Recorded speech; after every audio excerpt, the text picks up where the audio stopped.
Како човек што многу пати, често пати се произнесувал од една повисока позиција, ги анализирал состојбите со демократските тенденции во државата, што мислите, во ситуација да нема избори до летото, може ли државата да се остави без контрола на извршната власт? Можно ли е државата да продолжи да функционира без парламент? Gjithsesi se në fakt mendoj se kjo situatë ka sjellë edhe një kufizim, të them, të shumë çështjeve që kanë të bëjnë me liritë dhe të drejtat e njeriut, mirëpo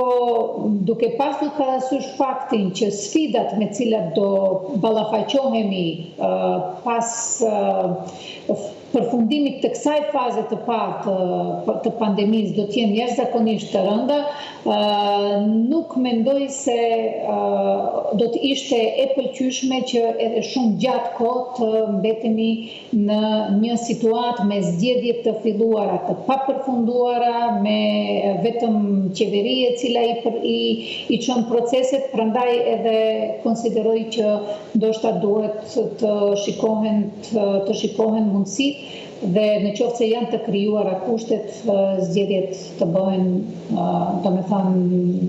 para fillimit të verës intensive.